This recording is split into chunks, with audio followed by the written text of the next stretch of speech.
Hi students, welcome to calculus with IJ. तो आज के वीडियो में हम करेंगे असर्शन रीजनिंग के क्वेश्चंस। तो असर्शन रीजनिंग के क्वेश्चंस करने के लिए सबसे पहले हर एक टॉपिक में से बेसिक्स बिल्कुल क्लियर होने चाहिए, क्योंकि जब भी असर्शन रीजनिंग के क्वेश्चंस बनते हैं वो या तो बेसिक्स पे बनते हैं या फिर उसमें क्या होता है कि फॉर्मूला बेस्ड बनते हैं। तो हर एक चैप्टर में से असर्शन रीजनिंग क्वेश्चंस नहीं आ सकते। कुछ मेन चैप्टर्स हैं जिनमें से काफ़ी ज़्यादा असर्शन रीजनिंग के क्वेश्चंस आने का चांस है। तो आज हम इस टाइप के क्वेश्चंस की प्रैक्टिस करते हैं। तो let us start with our first question. सबसे पहले हम इसको गो थ्रू कर लेते हैं, जो भी इसकी प्रॉपर्टीज़ होती हैं, कि जैसे अगर असर्शन गिवन होगा और रीज़न गिवन होगा, मतलब बेसिकली दो स्टेटमेंट्स गिवन है। तो फर्स्ट ऑप्शन होता है both A and R true and reason is correct explanation of assertion. फिर both A and R true but reason is not the correct explanation of assertion. Third option होता है assertion true है but reason is false. And fourth होता है assertion is false but reason is true. But जब भी board exam में इस type का क्वेश्चन अटेम्प्ट करो तो एक बार अपने ऑप्शन ज़रूर देख लेना कि इसमें कहीं किसी चीज़ को इंटरचेंज तो नहीं किया हुआ, तो उस हिसाब से मार्क करना। अब देखो फर्स्ट क्वेश्चन से स्टार्ट करते हैं। बेसिक चीज़ तो होती है कि एक तो देखो, जब भी असर्शन रीजनिंग का क्वेश्चन हमें अटेम्प्ट करना है तो दोनों स्टेटमेंट्स को पढ़ के सबसे पहले कुछ भी कंक्लूजन से पहुंचने से पहले देख लिया करो कि दोनों स्टेटमेंट्स में से कोई ट्रू है, फॉल्स है, किस वे से है, तो वो देखा करो। जैसे फर्स्ट क्वेश्चन है, consider the function f from r to r defined by fx is equal to x cube then f is 1 1। ये हमें पता है कि जब हम 1 1 प्रूव करेंगे तो fx1 is equal to fx2 लेंगे तो x1 क्यूब जो है वो x2 क्यूब के बराबर आएगा, तो उससे x1 is equal to x2 आ जाएगा। सो दिस इज 1 1, तो ये पार्ट तो है ट्रू। नेक्स्ट रीजन लिखा है एवरी पॉलिनोमियल फंक्शन इज 1 1। ऊपर तो पॉलिनोमियल फंक्शन तो हमारा 1 1 प्रूव हो गया, बट उससे कंक्लूड किया हुआ है कि एवरी पॉलिनोमियल फंक्शन इज 1 1। ऐसा तो नहीं होता, क्योंकि देखो fx अगर हो एक्स स्क्वायर, f वैसे ही r टू r है या इंटीजर टू इंटीजर भी ले सकते हो, तो अगर हम x को -1 लेते हैं तो -1 का स्क्वायर आएगा 1, एंड f को 1 लेते हैं तो 1 का स्क्वायर भी 1 आएगा। तो इमेज सेम है, मतलब बेसिकली fx1 जो है वो fx2 के इक्वल है, but x1 is not equal to x2। तो इस केस में ये वाली स्टेटमेंट हो गई फॉल्स। तो ये स्टेटमेंट फॉल्स है, तो हमारा आंसर होगा कि assertion A is true but reason R is false. तो इस वे से मतलब हमें दोनों स्टेटमेंट्स को ध्यान से पढ़ के उस वे से सॉल्व करना है। नेक्स्ट क्वेश्चन है, A है assertion sine inverse sine 2π/3 is 2π/3 and reason है sine inverse sine theta is theta if theta belongs to this. अब देखो सेकंड वाला तो क्लियर कट पता चल रहा है, sine inverse sine theta, theta कब होता है अगर थीटा जो है इस साइन इनवर्स की रेंज में लाई करता है, एंड साइन इनवर्स की रेंज करेक्ट गिवन है, सो दिस इज ट्रू। अब इसमें दिया हुआ है कि sine inverse sine theta is equal to theta. अब देखो 2π/3 जो है वो तो होगा 120 डिग्री, तो वो तो इसकी रेंज में लाई नहीं करता, क्योंकि रेंज इज -90 to 90, तो ये वाला है फॉल्स। तो इसमें होगा assertion is false but reason is true, D part. तो जब भी आंसर लिख के आना है ना असर्शन रीजन में, थोड़ा सा एक्सप्लेनेशन दे देना है, और जैसे डी ऑप्शन लिखोगे उसके साथ पूरी स्टेटमेंट लिखनी है, assertion is false but reason is true. Next question है, domain of this function sec inverse 2x is this, and reason ये है कि सेक इनवर्स -2 है, -π/4 होता है। अब देखो सेक इनवर्स की जो रेंज होती है, अगर हम सेकेंड रीजन की बात करें, सेक इनवर्स की रेंज जो होती है वो 0 to π -π/2 होती है, तो उसमें तो पॉजिटिव ही आते हैं ना एंगल्स, नेगेटिव तो आ नहीं सकता। दैट मीन्स ये वाला तो क्लियर कट फॉल्स है। अब हम फर्स्ट की बात देखते हैं। वैसे भी हमारे पास ऐसा कोई ऑप्शन तो है नहीं कि A is false and R is false. अगर R फॉल्स आ गया तो फिर R फॉल्स वाला C हो सकता है, बट वो भी तो हो सकता है ना, फिर A एंड B में से बेसिकली कोई भी नहीं हो सकता। ठीक है, तो ये क्लियर कट हमें पता चल गया, रीज़न से ही पता चल गया कि ये C ऑप्शन होगा। C ऑप्शन होगा आर इज़ फॉल्स, क्योंकि आर इज़ फॉल्स और किसी में नहीं आ रहा। बट एक बार ना हम असर्शन का देख लेते हैं, domain of sec inverse 2x। Sec inverse की जो डोमेन होती है वो होती है आर में से -1 करते हो, मतलब पूरा जो आर इंटरवल होती है -∞ to ∞, उसमें से -1 to 1 वाला इंटरवल है वो माइनस हो जाता है, वो नहीं आता। दैट मीन्स इसमें जो x होगा वो लेस देन और इक्वल टू -1 और x ग्रेटर देन और इक्वल टू 1 होगा।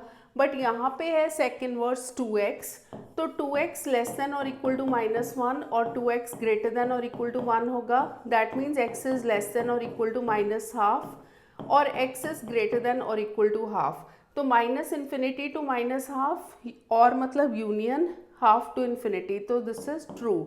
तो ये हो गया assertion is true, reason is false, C option. Next question है A0110 is an identity matrix. Conventionally हम इसको नहीं लेते आइडेंटिटी मैट्रिक्स, आइडेंटिटी मैट्रिक्स हम इसको लेते हैं 1001। तो ये उल्टा गिवन है, ठीक है। प्रिंसिपल डायगनल 1 1 होना चाहिए, प्रिंसिपल डायगनल ये वाला होता है, तो ये तो 1 1 नहीं है, सो दिस इज, इसको आइडेंटिटी नहीं बोल सकते, सो दिस इज फॉल्स। उसके बाद matrix A is an identity matrix if Aij is 0 if I not equal to J। मतलब जैसे एक 2x2 मैट्रिक्स होता है, A11 A12 A21 A22, इसमें लिखा हुआ है अगर I is equal to J होगा तो 1 1 होगा, I is equal to J ये है दिस, ये वाले part, I is equal to J मतलब 1 is equal to 1 2 is equal to 2, तो ये 1 1 होगा। अगर I not equal to J है, जैसे 1 not equal to 2 2 not equal to 1, तो उस केस में 0 होगा। तो ये आइडेंटिटी मैट्रिक्स की डेफिनेशन है, दिस इज ट्रू। तो assertion is false but reason is true, ये होगा इसका डी ऑप्शन। अब है क्वेश्चन नंबर 6। असर्शन है मैट्रिक्स 1 2 3 ऐसे गिवन है, this is a column matrix, तो ये तो ऑब्वियसली ट्रू है, ये कॉलम मैट्रिक्स है। A matrix of order m into 1 is called a column matrix। m मतलब नंबर ऑफ रोज m है, तो इसका ऑर्डर क्या है, 3 रोज है और एक कॉलम है 3 into 1। तो कॉलम मैट्रिक्स में हमेशा यहाँ पे जब m into n ऑर्डर लेते हैं तो n में हमेशा 1 आएगा, सो दिस इज ऑल्सो ट्रू। और ये कॉलम मैट्रिक्स इसलिए है क्योंकि इसका ऑर्डर m into a है, तो इसका ऑप्शन होगा a।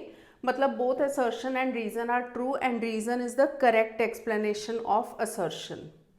नेक्स्ट क्वेश्चन है मैट्रिक्स, ये जो है this is a skew symmetric matrix. तो देखते हैं स्क्यू सिमेट्रिक मैट्रिक्स में क्या होता है, प्रिंसिपल डायगोनल जो होता है वो हमेशा 0 होता है, तो इसमें भी प्रिंसिपल डायगोनल 0 है। और जो ऊपर वाला ट्राइंगल है ना -3 7 1, सेम एलिमेंट्स नीचे वाले ट्राइंगल में होते हैं बट उनके साइंस उल्टा हो जाते हैं। तो यहाँ पे -3 की जगह 3 हो गया, 7 की जगह -7, तो ये हो गया। So this is skew symmetric matrix, this is true. उसके बाद लिखा है matrix A is a skew symmetric matrix if A transposes A, जो कि गलत है क्योंकि ये सिमेट्रिक की डेफिनेशन गिवन है। स्क्यू सिमेट्रिक तब होता है अगर A transpose is equal to -A होता है, सो दिस इज फॉल्स। तो ये होगा assertion is true but reason is false. Next question है if A is a square matrix such that A square is equal to A given है, then I plus A whole square -3A की value I होगी। Check करके देखते हैं, I plus A whole square -3A, A plus B whole square लगाएंगे तो identity का square A square plus 2I into A -3A। अब देखो A स्क्वायर तो हमें A गिवन है और I स्क्वायर I होगा, तो ये होगा A क्योंकि A square is A and 2IA की जगह हम यूज़ करेंगे A, तो ये हो जाएगा 2A -3A। अब देखो A प्लस 3A हो गया, A प्लस 2A हो गया 3A, 3A -3A आपस में कैंसिल हो गया, तो हमारा आंसर बचा I। सो ये वाला पार्ट हो गया ट्रू, इसका आंसर है I। रीज़न ये था AI is equal to IA is equal to A, तो हमने वही रीज़न यूज़ किया है। एक तो देखो A square is equal to A given ही था, बट हमने उसके बाद एडिशनल प्रॉपर्टी क्या यूज़ किया, IA जो है वो A के इक्वल होगा, so this is also true और ये इसकी करेक्ट एक्सप्लेनेशन है, तो ए ऑप्शन होगा, both A and R true and R is the correct explanation of assertion. Okay, next question है A plus B whole square is equal to A square plus 2ab plus B square. Actually ये ना matrix के case में given है। देखो A plus B whole square जब हम लेंगे तो A plus B whole square A plus B into A plus B होगा मैट्रिसेस के केस में। यहाँ पे ना मेंशन होना चाहिए था, this is in case of matrices.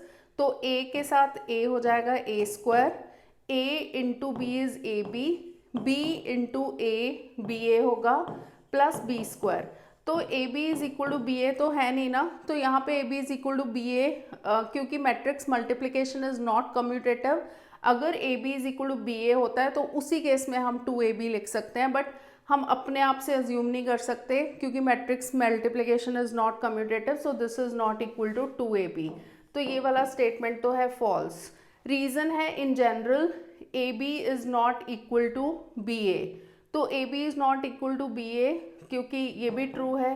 तो ये जो है सॉरी ये फॉल्स नहीं, ये ट्रू है क्योंकि यहाँ पे भी नॉट इक्वल टू गिवन है।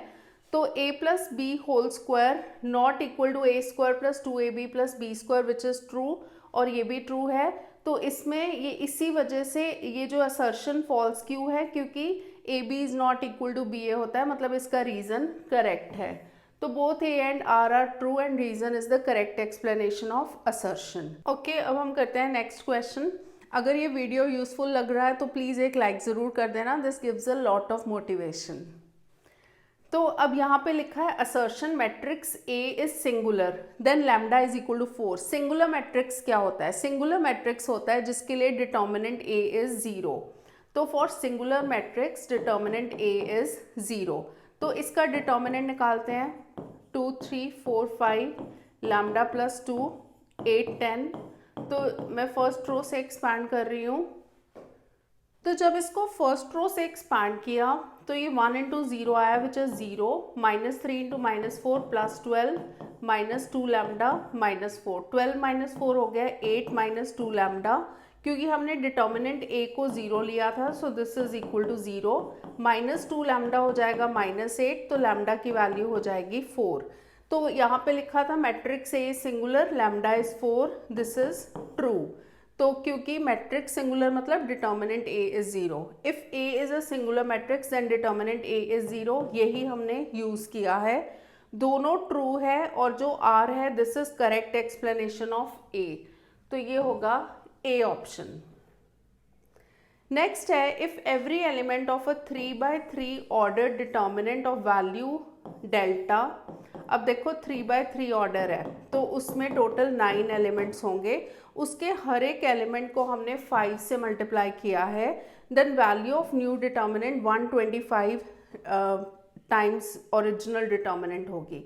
डिटर्मिनेंट में हम क्या करते हैं, जब सबको 5 से मल्टीप्लाई किया है तो हर एक एलिमेंट के पास एक 5 होगा जिसको हम कॉमन निकाल सकते हैं। मैट्रिक्स में क्या होता है कि जब हम कॉमन निकालते हैं पूरे के पूरे मैट्रिक्स में से एक सिंगल एलिमेंट कॉमन आ सकता है, बट डिटर्मिनेंट में ऐसा नहीं होता, उसमें से एक सिंगल रो में से एक कॉलम या एक सिंगल कॉलम में से हम कॉमन ले सकते हैं। जैसे फर्स्ट रो से कॉमन ले लिया, सेकंड रो से ले लिया, थर्ड रो से ले लिया, या first column second column third column, पूरे के पूरे रो या पूरे के पूरे कॉलम में से कॉमन ले सकते हैं। तो जब हम 5 तीनों रो से कॉमन लेंगे तो 5 क्यूब आएगा ना, और बाकी वो सेम डिटर्मिनेंट बचा, तो सेम डिटर्मिनेंट तो डेल्टा था, तो ये 125 डेल्टा हो जाएगा। So this is true. So k is a scalar, a is a n cross n matrix, then k a होगा k cube determinant a। k cube नहीं, एक्चुअली यहाँ पे 3x3 होना चाहिए था, तो k raise to power 3 determinant a, तो ये ट्रू होगा। तो यहाँ पे एक्चुअली ऑर्डर गिवन होना चाहिए था, तो इसमें करेक्शन है, 3x3 मैट्रिक्स है तो k a होगा k क्यूब डिटर्मिनेंट a, जो कि एक डिटर्मिनेंट की बहुत इंपॉर्टेंट शॉर्ट प्रॉपर्टी है। तो इसी प्रॉपर्टी को यूज़ करके हमने ये असर्शन सॉल्व किया, तो both are true and this is the correct explanation of assertion. Next question है two matrices A and B, उनका ऑर्डर है 3, डिटर्मिनेंट A गिवन है, डिटर्मिनेंट B गिवन है, तो 2AB क्या होगा। बेसिकली जब हम 2AB सॉल्व करेंगे तो देखो सबसे पहले इसमें KAB की प्रॉपर्टी लगती है which is k raise to power order determinant AB, but यहाँ से ये सॉल्व नहीं होगा। तो 2 रेज़ टू पावर ऑर्डर तो 3 है, डिटर्मिनेंट ए बी। इसमें हमें एक और प्रॉपर्टी लगानी पड़ेगी। डिटर्मिनेंट ए बी जो होता है वो होता है डिटर्मिनेंट ए इंटू डिटर्मिनेंट बी। तो डिटर्मिनेंट ए इंटू डिटर्मिनेंट बी, डिटर्मिनेंट ए है 3, डिटर्मिनेंट बी है -4, तो 24 इंटू -4 विच इज़ -96, तो ये है true. For a matrix of order n and scalar k, ka is k cube determinant a। सिर्फ इसी प्रॉपर्टी से तो हमारा आंसर नहीं आया ना, हमने उसके बाद एक और प्रॉपर्टी लगाई है, k क्यूब ए बी था, फिर उसके बाद हमने k cube determinant a determinant b भी यूज़ किया है। तो ये जो होगा इसका करेक्ट एक्सप्लेनेशन नहीं है, पार्शली ट्रू है। तो both assertion and reason are true, but reason is not correct explanation of assertion. तो हमारा नेक्स्ट क्वेश्चन है minor of element 6 in the matrix. तो 6 जो एलिमेंट है वो ये है, इज -3। चेक करते हैं 6 कौन सी पोजीशन पे है, फर्स्ट रो थर्ड कॉलम, तो A13। तो माइनर ऑफ 13 जो होगा उसके लिए हम क्या करेंगे, फर्स्ट रो को और थर्ड कॉलम को हटाते हैं, तो बाकी बचता है डिटर्मिनेंट 1 2 2 1। तो इसको सॉल्व करते हैं, 1 - 4 which is -3। So this is true. अब minor of an element aij of a matrix is the determinant obtained by deleting its ith row. हमने अभी सॉल्व किया है, हमने जैसे माइनर ऑफ एलिमेंट A13 निकाला था तो हमने first row and third column को डिलीट किया है। तो सिर्फ फर्स्ट रो को डिलीट करके हमारा माइनर नहीं आता, तो साथ में ये स्टेटमेंट पार्शली ट्रू है, साथ में एंड jth कॉलम भी होना चाहिए था, दैट मीन्स ये फॉल्स है, इसके कॉन्टेक्स्ट में फॉल्स है। मतलब माइनर निकालने के लिए हमें ith row and jth column को भी डिलीट करना पड़ेगा। तो इसमें होगा C part, assertion is true, reason is false. अब नेक्स्ट है for a matrix A into adjoint A is this. अब देखो हमारे पास एक प्रॉपर्टी होती है, A into adjoint A is determinant A into I which is equal to adjoint A into A। ये वाली प्रॉपर्टी बहुत ज़्यादा यूज़ होती है। तो यहाँ पे अगर हम देखें 5 कॉमन ले लिया तो 1 0 0 1, तो ये 5i बन गया। तो A into adjoint A 5 into identity matrix आ रहा है विच इज़ ट्रू। ठीक है, अगर हम इसको सॉल्व करें ना, शॉर्टकट से एडजॉइंट निकालें फिर A से मल्टीप्लाई करें, वो वेरीफाई करें, तो ये सेम आएगा। तो इसमें हमने यही प्रॉपर्टी यूज़ की है, मतलब जहाँ पे भी A इंटू एडजॉइंट A निकालना हो वहाँ पे हम सीधा determinant A into I use कर सकते हैं। तो दिस इज ऑल्सो ट्रू। तो ये इसकी करेक्ट एक्सप्लेनेशन है, both A and R are true and reason is the correct explanation of assertion. Basically ये वेरीफाई कैसे होता है, इसी प्रॉपर्टी से। अब है हमारा next question, mod sine x is continuous for all x belonging to R, और sine x and mod x are continuous in R। ये तो देखो क्लियर कट ट्रू है। Every trigonometric function and modulus function are continuous in their domain। Domain में हर एक function, जो trigonometric function होता है ना, वो हमेशा कंटिन्यूस होता है, और ये साइन एक्स की डोमेन तो R होती है। एंड मॉड एक्स भी कंटिन्यूस होगा, क्योंकि मॉड एक्स जो है मॉड ऑफ 0 इज 0, सारे डिफाइंड होते हैं, तो ये भी कंटिन्यूस होगा R में। So this is true. अब A है mod sine x is continuous for all x belonging to R, तो ये यहाँ पे ना कॉम्पोजिशन ऑफ फंक्शन लगेगा। Composition of function relation function में से कट चुका है, बट ये कहीं नहीं लिखा गया। कंटिन्यूटी डिफरेंशियबिलिटी में जो थोड़ा बहुत कॉम्पोजिशन ऑफ फंक्शंस के क्वेश्चन है वो कट चुके हैं, क्योंकि जो टॉपिक्स डबल थे दो चैप्टर्स में, तो वो भी कैंसिल किए हैं। तो कंटिन्यूटी डिफरेंशियबिलिटी में कॉम्पोजिशन आ सकता है। कॉम्पोजिशन हम कैसे लेते हैं, देखो एक तो साइन फंक्शन है और एक मॉड फंक्शन है। तो f(x) को अगर हम मॉड फंक्शन ले लें और g(x) को हम ले लें साइन फंक्शन, तो composition of function fog of x होता है, जो कि f(g(x) होगा। g(x) की value as it is put कर दो, साइन x है। अब देखो f यहाँ पे x है तो उसका मॉड हो जाता है, यहाँ पे f के साथ साइन x है तो उसका मॉड हो जाएगा। दैट मीन्स अगर f(x) कंटिन्यूस होता है, अगर gx कंटिन्यूस होता है, जो हमने अभी स्टेट किया है कि mod x भी कंटिन्यूस है, sin x भी कंटिन्यूस है, तो उनका जो कॉम्पोजिशन होगा, कॉम्पोजिशन मतलब जब हम फॉग या गॉफ निकालते हैं तो वो भी हमेशा कंटिन्यूस होता है। So this is true. तो ये ट्रू क्यों है? Because of this reason. तो assertion and reason are true, reason is correct explanation of assertion. Next question है fx is equal to box x greatest integer function है, this is not differentiable at x is equal to 2 and this is not continuous at x is equal to 2। देखो continuity का तो हमें directly पता है कि जो ग्रेटेस्ट इंटीजर फंक्शन होता है कभी भी इंटीजर्स पे कंटिन्यूस नहीं होता, ये याद रखना है। जो ग्रेटेस्ट इंटीजर फंक्शन है वो हमेशा नॉन इंटीग्रल पॉइंट्स पे ही कंटिन्यूस होता है। नॉन इंटीग्रल मतलब जो कि इंटीजर्स नहीं होते, इंटीजर्स पे वो कभी भी कंटिन्यूस नहीं होता, उसमें उसकी लेफ्ट हैंड लिमिट और राइट हैंड लिमिट इक्वल नहीं आती। अगर हम देखें जैसे लेफ्ट हैंड लिमिट लेंगे तो वो limit x slightly less than 2 होगा। स्लाइटली लेस देन 2 मतलब जैसे 2 माइनस एच पुट करेंगे, स्लाइटली लेस देन 2 होता है तो हम ऐसे ही पुट करते हैं ना, x is equal to 2 minus h, तो limit h goes to 0, box 2 minus h हो जाएगा।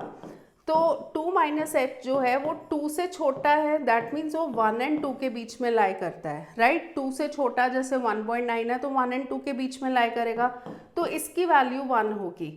और जब हम इसकी राइट हैंड लिमिट लेंगे तो limit x goes to 2 plus box x को 2 प्लस एच पुट करेंगे तो limit h goes to 0, 2 plus h हो जाएगा। अब 2 प्लस एच देखो 2 एंड 3 के बीच में लाई करता है, इट लाइज बिटवीन 2 एंड 3, तो इसकी वैल्यू हो जाएगी 2, LHL आया 1, RHL आया 2, तो दिस इज नॉट कंटिन्यूस। इसको याद रखना है, ग्रेटेस्ट इंटीजर फंक्शन कभी भी इंटीजर्स पे कंटिन्यूस नहीं होता, but greatest integer function is always continuous on non-integral points. So this is not continuous at x is equal to 2. This is true. अब देखो this is not differentiable, right? अब देखो एक और important property, differentiability implies continuity. इसका मतलब क्या होता है कि every differentiable function is continuous. तो ये not differentiable होगा। अगर not continuous है, हर एक डिफरेंशिएबल फंक्शन कंटिन्यूस है, तो हर एक कंटिन्यूस फंक्शन ज़रूरी नहीं है डिफरेंशिएबल होगा कि नहीं होगा, बट अगर नॉट कंटिन्यूस है तो डेफिनेटली नॉट डिफरेंशिएबल होगा। तो यहाँ पे दिस इज नॉट डिफरेंशिएबल क्योंकि this is not continuous at x is equal to 2। तो ये a and r are true and r is the correct explanation of assertion. Next है continuous function is always differentiable, वही आ गया ना, differentiability implies continuity, but continuity may or may not imply differentiability. तो सबसे पहले a differential function is always continuous, ये है क्योंकि differentiability implies continuity. Continuous function is always differentiable but continuity may or may not imply differentiability, तो ये है false. So assertion is false, reason is true. Rate of change of area of a circular wave with respect to radius r, where r is 6 centimeter is this. Check कर लेते हैं, circular wave है ना, तो उसका area होगा pi r square. हमें rate of change of area with respect to radius निकालना है, तो dA/dr निकालना है जो कि हो जाएगा 2 पाई r, और इसकी वैल्यू निकालनी है when r is equal to 6। r की जगह 6 पुट करेंगे तो 12 pi centimetre square per centimetre हो जाएगा। So this is true. अब इसका रीजन क्या है, rate of change of circular wave with respect to radius r is dA/dr where a is the area of circular wave, तो हमने वही use करके तो किया है, तो this is true and it's correct explanation. मतलब हमारे सॉल्व करने के वक्त वो एक्सप्लेनेशन यूज हो रही है तो वो करेक्ट एक्सप्लेनेशन होगी। f(x) is equal to x raise to power 4 is decreasing in the interval 0 to infinity। कैसे चेक करते हैं, f(x) is equal to x4, derivative निकाल के देखते हैं। अगर डेरिवेटिव ग्रेटर देन 0 होता है तो increasing function, derivative less than 0 होता है तो डिक्रीजिंग फंक्शन। अब देखो x belongs to 0 to infinity, 0 to infinity मतलब सारे ही पॉजिटिव नंबर्स हो गए। पॉजिटिव नंबर्स का क्यूब लेके कहाँ से नेगेटिव आ जाएगा, कभी भी नहीं आएगा। तो ये डिक्रीजिंग कैसे होगा, ये एफ डैश एक्स हमेशा ग्रेटर देन 0 होगा, अगर ग्रेटर देन 0 है तो इंक्रीजिंग होगा, तो this is false.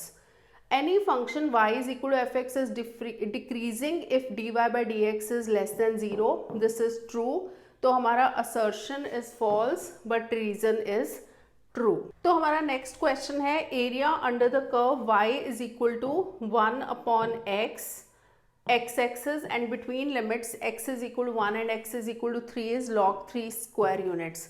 y is equal to 1 upon x, reciprocal function है, इसमें x जीरो नहीं हो सकता, तो इसका ग्राफ कुछ ऐसे आता है। But x is equal to 1 and x is equal to 3 जो है वो कहीं फर्स्ट, जो यहाँ पे x is equal to 1 x is equal to 3 first quadrant में ही आएंगी। तो इस ग्राफ के बीच में x axis and in limits के बीच का जो एरिया है ये हमें निकालना है log 3 स्क्वायर यूनिट्स। जब हम x की लिमिट्स लेते हैं तो एरिया का फॉर्मूला होता है x1 to x2 y dx। तो x की लिमिट्स हैं 1 2 3, y की जगह आ जाएगा 1 upon x D x. 1 upon x का जो इंटीग्रल होता है log x होता है 1 2 3, तो ये हो जाएगा log 3 minus log 1। log 1 is 0, तो answer is log 3 square units, which is correct. log 3 square units से गिवन है। Area can be determined by evaluating integral a to b fx dy। हमने क्या ये यूज़ किया है, a टू b तो use किया है, बट fx नहीं है ना, fy है और dy की जगह dx है, सो दिस इज फॉल्स। तो ये होगा हमारा assertion is true, reason is false. Given differential equation is this, इसको मैं बड़ा बड़ा लिख देती हूँ। तो डिफरेंशियल इक्वेशन हमें गिवन है x square plus x y upon y raise to power n। Value of n for which differential equation is homogeneous is 2। Homogeneous बनाना है, तो होमोजेनियस बनाने के लिए व्हाट हैपन्स के हर एक टर्म की डिग्री सेम होनी चाहिए। इसकी डिग्री 2 है, इसकी भी 1 and 1 1 + 1 2 है, इस वे से ऐड करते हैं। और नीचे भी होमोजेनियस बनाने के लिए n की वैल्यू 2 होनी चाहिए, डिग्री 2 होनी चाहिए, so this is true. Degree of homogeneous differential equation is always true, this is false. क्योंकि देखो डिफरेंशियल इक्वेशन अगर होमोजेनियस है, ज़रूरी नहीं है ना डिग्री 2 होगी, डिग्री 1 भी हो सकती है, डिग्री 3 भी हो सकती है, 4 भी हो सकती है, कुछ भी हो सकती है। तो ये है assertion is true, reason is false, C option. Next है magnitude of this vector is 7। तो मैग्नीट्यूड निकालते हैं। मैग्नीट्यूड कैसे निकालते हैं, 2 का स्क्वायर 4, 6 का स्क्वायर 36, 3 का square 9 which is equal to √49 जो कि होगा 7, so this is true. A vector r is a unit vector if determinant magnitude of r is 1, ये भी ट्रू है, बट ये इसका करेक्ट एक्सप्लेनेशन नहीं है ना। इसका करेक्ट एक्सप्लेनेशन क्या होना चाहिए था कि इसका मैग्नीट्यूड हम कैसे कैलकुलेट करते हैं, by putting this x square plus y square plus z square का स्क्वायर रूट। तो both are true but reason is not the correct explanation of A which is B option. Next question है vector a is perpendicular to vector b if m is -4। a is perpendicular to b। देखो a is perpendicular to b में क्या होती है property, उनका जो dot product होता है वो होता है 0। डॉट प्रोडक्ट के लिए हम कॉफिशेंट्स लेते हैं, तो इसके कॉफिशेंट्स है m इंटू 2 b का कॉफिशेंट, इसके y कॉफिशेंट्स हैं j कैप वाले 2 एंड +6 +2 इंटू +6, और j कैप k कैप वाले हैं -1 एंड 4, तो -1 एंड 4 इज इक्वल टू 0। तो 2m + 12 - 4 हो जाएगा 8 इज इक्वल टू 0। 2m की वैल्यू आएगी -8, तो m की वैल्यू आएगी -4। तो these are perpendicular if m is -4, this is true. 2 non zero vectors are perpendicular if a dot b is 0, true. हमने यही तो यूज करके निकाला है, तो ये इसकी करेक्ट एक्सप्लेनेशन है, सो ये होगा A option. Both are true and r is the correct explanation of assertion. Next है direction cosines of a vector making angles 30, 45 degree and 60 degree with coordinate axes is this. Check कर लेते हैं। Angles हमें given है alpha, beta, gamma. तो direction cosines होते हैं cos alpha, cos beta, cos gamma. तो cos alpha is cos 30 degree और ये कॉस 45 डिग्री और ये है कॉस 60 डिग्री। कॉस 30 की वैल्यू जो होती है वो होती है √3/2, cos 45 is 1/√2 and cos 60 is 1/2. So this is true. If a vector makes angle alpha, beta, gamma with coordinate axes respectively, then direction cosines of vector line is cos alpha, cos beta, cos gamma. तो हमने जब solve किया यही तो use किया है, ये तो ट्रू है। डायरेक्शन कोसाइंस यही होते हैं और यही यूज़ करके हमने निकाला है फर्स्ट पार्ट। तो this is correct explanation, A part. So next question है 3 vectors are mutually perpendicular vectors. Check करते हैं। इसको ले लेते हैं वेक्टर ए, इसको ले लेते हैं वेक्टर बी, इसको ले लेते हैं वेक्टर सी। म्यूचुअली परपेंडिकुलर हम कैसे निकालते हैं? डॉट प्रोडक्ट 0 होना चाहिए। तो फर्स्ट एंड सेकंड का निकालते हैं। 1 × 1 प्लस 1 × -2 प्लस 1 × 1, तो 2 - 2 0 आ गया। अब बी डॉट सी निकालते हैं। बी डॉट सी मतलब डॉट प्रोडक्ट के लिए हम क्या करते हैं? a1 a2 plus b1 b2 plus c1 c2। तो 1 × 1 उसके आई कैप के कॉफिशेंट्स को a1 a2 लेंगे, बी जे कैप के कॉफिशेंट्स को b1 b2 एंड के कैप के कॉफिशेंट्स को c1 c2। तो -2 × 1 प्लस 1 × 1, तो ये भी 0 है। अब हम सी डॉट ए निकाल के देखेंगे। सी डॉट ए है 1 × 1 प्लस 1 × 1, ये तो नहीं आ रहा है, ये 3 आ रहा है। तो this is not equal to 0। तो they are not mutually perpendicular, false. Then 3 vectors A B C are mutually perpendicular. देखो अगर ट्रू होती है ना स्टेटमेंट, असर्शन अगर ट्रू होता है तो फिर देखा करो कि हमने असर्शन को सॉल्व करने के लिए रीज़न को यूज़ किया है या नहीं। अगर रीज़न को यूज़ किया होता है तो reason is correct explanation, otherwise not correct explanation. But अगर असर्शन ही फॉल्स है तो अब रीज़न देखते हैं कि फॉल्स रीज़न तो फिर ट्रू ही होगा ना, और तो कोई ऑप्शन होगा नहीं। So they are mutually perpendicular if a dot b is equal to c dot a is equal to b dot c. So this is true. Assertion is false, reason is true. D option. Next है area of a parallelogram whose adjacent sides are this and this is √42। Check कर लेते हैं। तो first vector है vector a. तो area of parallelogram हम कैसे निकालते हैं? a क्रॉस b का मैग्नीट्यूड लेके निकालते हैं। तो पहले a क्रॉस b निकाल लेंगे। पहले तो इसका ना देख लो रीजन वाला part. Area of parallelogram whose adjacent sides are a and b इज हाफ a क्रॉस b। तो ये तो फॉल्स है क्योंकि a क्रॉस b का मैग्नीट्यूड के साथ हाफ नहीं आता। हाफ आता है एरिया ऑफ ट्राइंगल के फॉर्मूला में, पैरेललोग्राम में नहीं आता। This is false. अगर ये फॉल्स है तो असर्शन ट्रू ही होना चाहिए, बट चेक करना तो पड़ेगा। तो ये है 3 1 4 1 -1 1।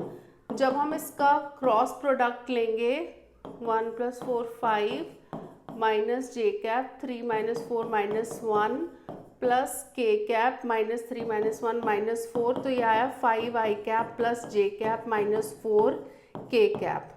तो इसका जब हम मैग्नीट्यूड निकालेंगे तो 5 का स्क्वायर इज 25, 1 का स्क्वायर इज 1, 4 का स्क्वायर इज 16, तो √42 स्क्वायर यूनिट्स आ रहा है। So this is true. तो assertion is true, reason is false, C option. So next question है angle between these two vectors. ये वेक्टर गिवन है, इसको a ले लो, और ये वेक्टर गिवन है, इसको b ले लो, इज cos इनवर्स 5/7। चेक करते हैं। पहले रीजन देख लेते हैं। Angle between two vectors is given by this is true. तो इसी वजह से तो एंगल निकालेंगे, और कैसे निकालेंगे हम? तो पहले a डॉट b ले लेते हैं। a dot b is 1 × 3 plus -2 × -2 plus k के कॉफिशिएंट से 3 × 1, तो 3 + 4 + 3 10 आ गया। अब a का जो मैग्नीट्यूड होगा वो होगा 1 + 4 + 9 विच इज़ √14, और जो b का मैग्नीट्यूड होगा वो होगा 9 +4 + 1 विच इज़ √14। तो जब हम cos थीटा का फॉर्मूला लगाएंगे, ऊपर आएगा a.b और नीचे आएगा √14 इंटू √14 जो कि 14 बन जाएगा। 2 से घट जाएगा, 5/7 आ गया। तो theta is cos inverse 5/7। So this is true और ये भी ट्रू है, और इसको निकालने के लिए हमने ये यूज़ किया है। तो A and R are true and R is correct explanation of A। Next है, if direction cosines of a line are k then k is 1। देखो डायरेक्शन कोसाइंस k है, तो डायरेक्शन कोसाइंस में क्या प्रॉपर्टी होती है, l² + m² + n² 1 होता है। तो k² plus k² 1 होगा, 3k² 1 होगा। तो k की वैल्यू 1 तो नहीं आएगी, ±1/√3। So this is false and this is true, l² + m² + n² is 1।